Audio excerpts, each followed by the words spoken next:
Thank you for coming. I appreciate you. No problem. No problem. We got King. You a Balenciaga still, right? Mm-hmm. Okay, good. That's what's up. I appreciate you for taking the time out to sit down and have this conversation with me. I don't really get a chance to talk to many realness people, because everybody really only care about listening to what performance people got to say most of the time. But all categories matter, and I feel like our category kind of get looked over sometimes.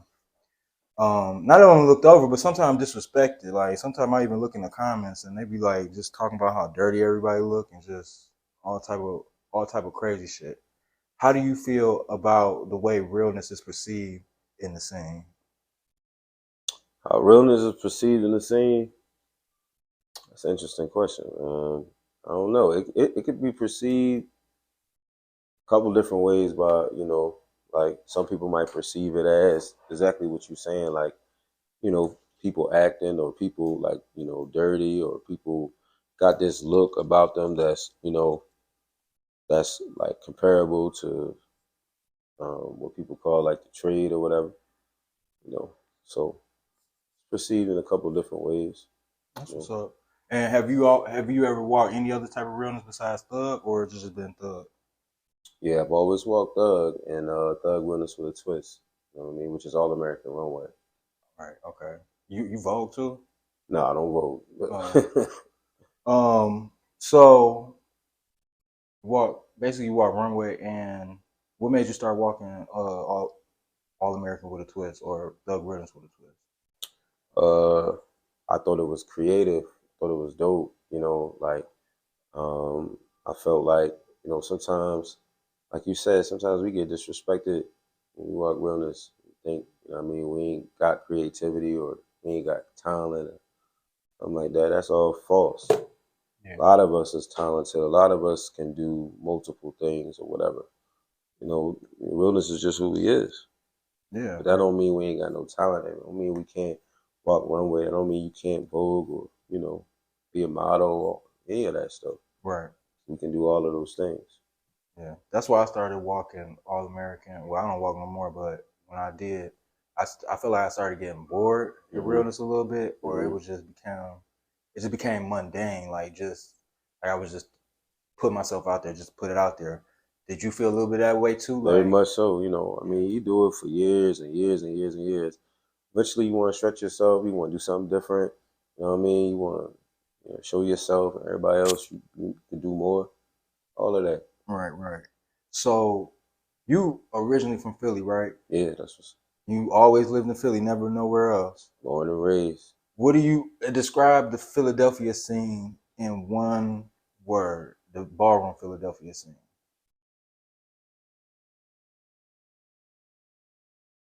Iconic.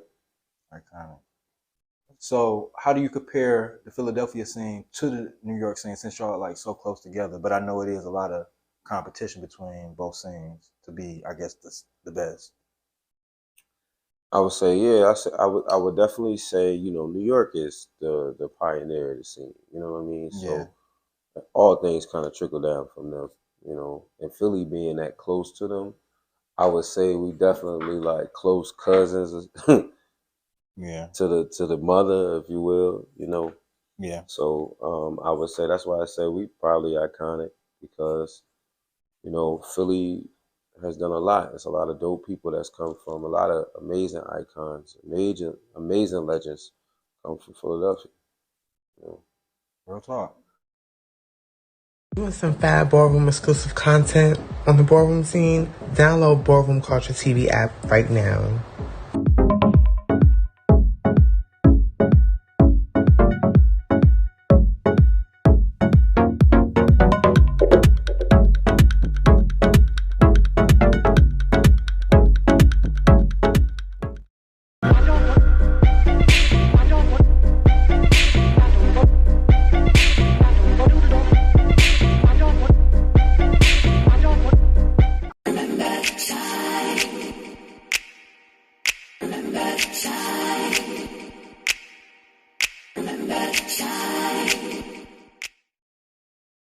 So, I know we started out in the same house together, Prestige. And you was in that house for a long time. What made you leave that house? Actually, first, no, start. I didn't even ask you, tell me how you first got involved in the scene. Like, how did you even first get introduced to the scene, and then lead into how you found Prestige, and then go into why you left? Okay. How I got in the scene? Guy, by the name of Tony Crush. You know, he had worked with me because I had did, fashion shows and stuff like that. I was in the modeling industry and all of that kind of stuff. And he had asked me to come be a part of this thing. It was actually the House of Valentino, right? And starting the chapter at the House of Valentino in Philadelphia. And that led to us all becoming prestigious eventually, and me becoming father of that. And did that for a long time. I stayed at Prestige for a long time just because I'm a loyal guy. For it wasn't no other reason than loyalty. The reason why I left Prestige because it was just my time to go. Yeah, just my time to go. I was a 007 for 16 months after that. Damn, you know the exact month. 16 months, that's right. You know what I mean? But I always loved the house that I'm in. Right. I didn't want to be in no other house than the house that I'm in. So you pretty much knew, like, I'm going there. Yeah. Yeah. So what? It took a while, but it happened. So what, they made you go through a lot of hoops or something? No, it wasn't no hoops. You know what I mean? I wasn't ready yet. I was having fun being a 007 and walking on my own and touring on my own and seeing what that felt like. You know what I mean? Like, some people need that before they jump back into another family. Why you think you wasn't ready yet? Because you was already a father at Prestige. Well, I wanted to digest that, process that, because I wasn't looking to be a father, anymore. You know what I mean? I, did that already, you know, and so I was more so just focused on my own ballroom career at this point, Most definitely. Like, I be telling people, when I was in a position of leadership, it felt like I had gave up a piece of my life to a certain degree. Only because now you got to be emotionally available, physically available, financially available for sometimes shit that you don't even really want to do. So, I know that was pretty much probably a relief. Stepping out of that position, which is funny because a lot of people chase those positions. You know what I'm saying? So, is that something that you would see yourself pursuing in the future, or are you kind of like you already got your taste of that and you good with it? I don't know, but I would probably say the latter.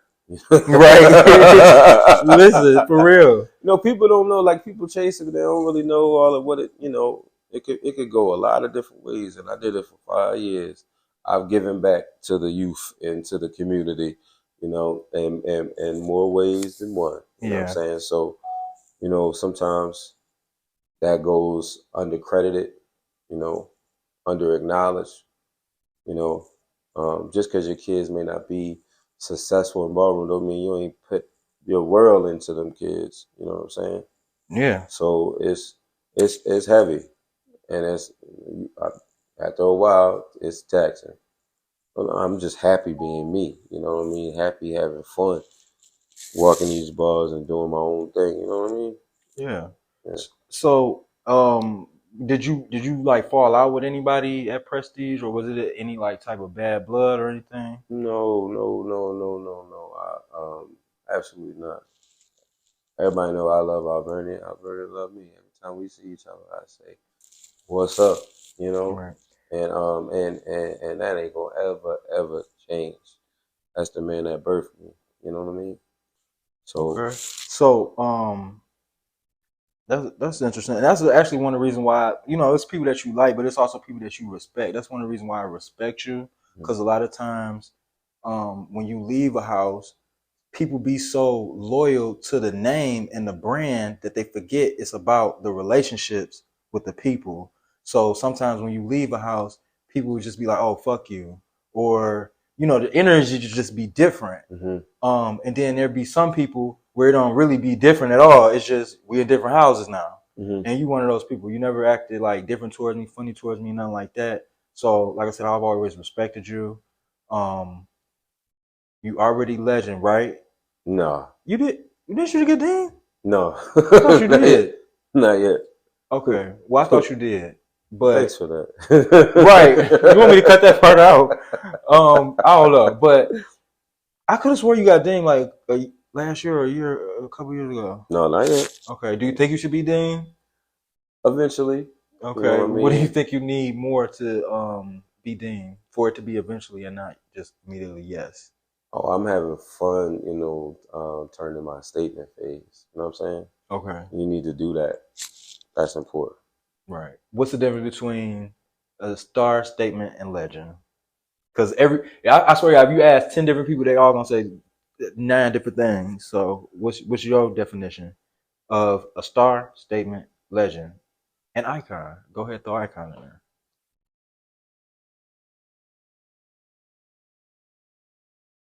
Start with star. Star is on the way. On the way. So some people would say like when you walk your first ball, you automatically a star. Do you agree with that or not? No. Okay. So what is needed to achieve that star status from a newcomer? I feel like you need to kind of like at least won a ball. People are acknowledging who you are. At just the minimum. At the minimum. Yeah. So when you get to statement is like what? Fun. Yeah. Statement should be when they know you coming, when they afraid you at the ball, when they see you walk in the door and they like, I definitely think he gonna walk tonight. You know what I mean? Right. That's when you know you're a statement because people worried about what you gonna do. Oh. You know what I mean? And yeah, you make them feel the fire a little bit. That's when you know when the people watching you and you ain't no longer watching the people. That's what's up. You know what I'm saying? That's a statement, I think. And I think that's the best time. And then when you're a legend, it's just that times 3. You see what I'm saying? Because now you really being watched. Now you really got it. I mean, I feel like if you're a legend, every time you walk, you just show them why. Period. Yeah. You know what I mean? And when you're an icon, I just feel like you should get a chance to relax. Because you've done it. You've shown everybody that you are that, So what about the icons that have not necessarily like really, I guess, developed themselves in their category or haven't really walked the category, but might be considered icons because they've, run successful houses for a long time, or like what do you feel about those icons, even though they may not be synonymous for a category? What do you think about that? And do you respect that status the same as you do for the people that are legends and status holders for their specific category? I absolutely do. Okay. I absolutely do. Because, everybody, I think people come legends and icons different ways, to be honest. Right.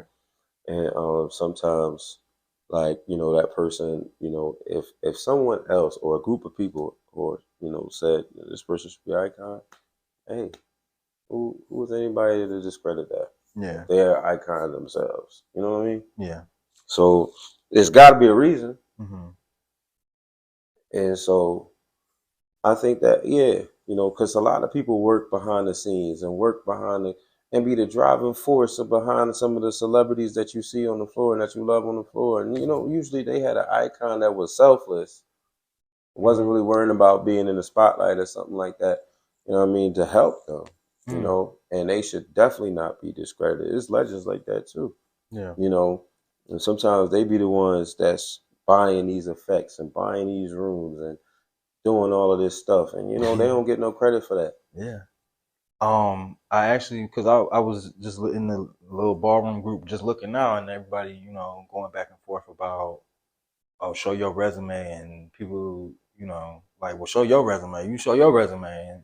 And to me, I always looked at status like we make it a real thing, but when you like really boil it down, it's just an acknowledgement. Mm-hmm. And there's also the other, layer of being able to walk legendary categories. That's a whole thing. But for somebody to like call you out, give you a plaque, I feel like it's an acknowledgement. And that's why I kind of look at people crazy when they sit up and they like really be in their feelings about somebody else acknowledging somebody else. So what do you think about the current state of ballroom and just the status and how everybody is just fixated on it? And do you think that is like helpful for ballroom or hurtful, and why?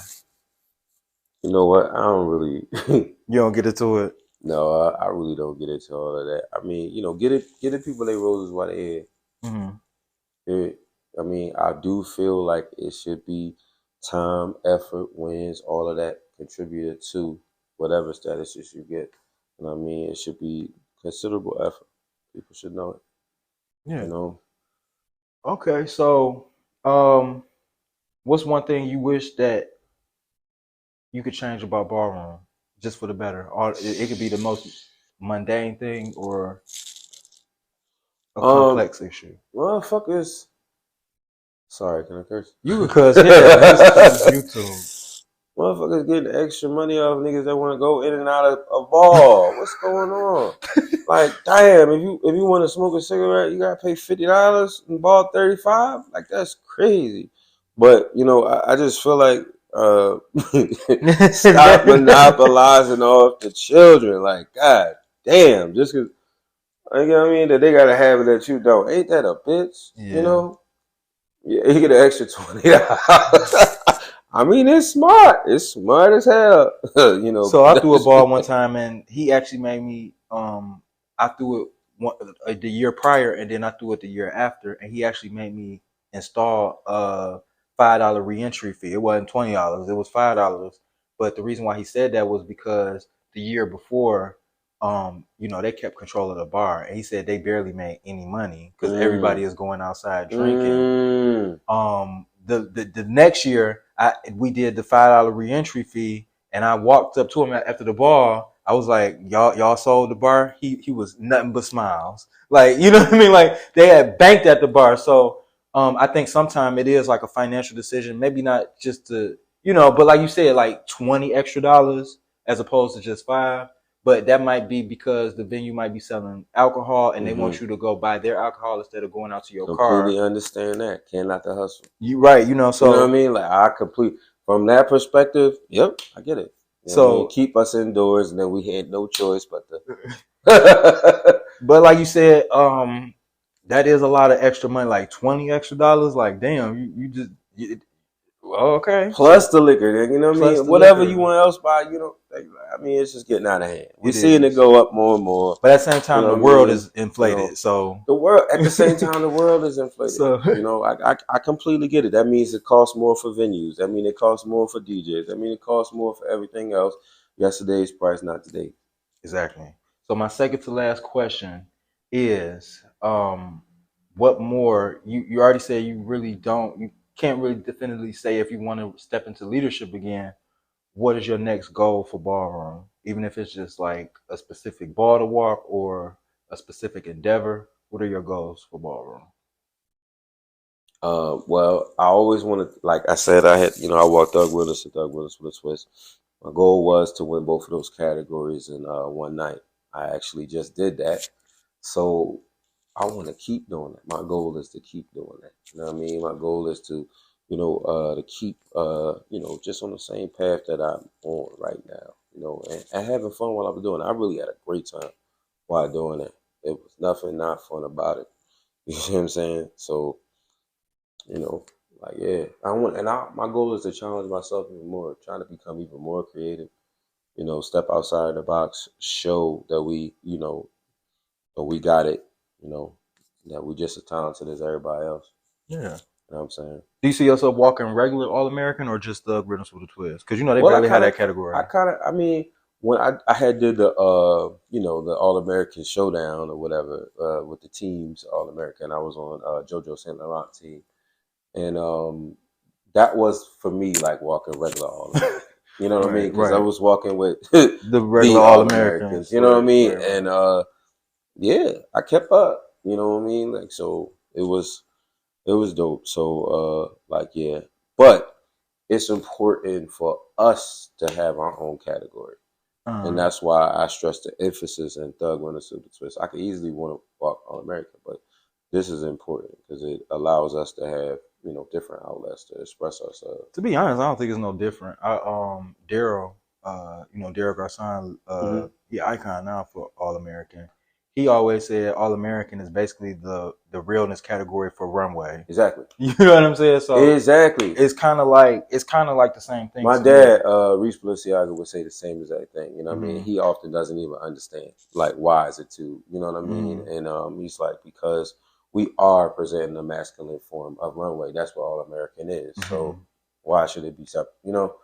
But I do get the difference. Kai, the icon Kai Milan, you know, created this category, Thug Run the Twist, whatever. And I get the difference.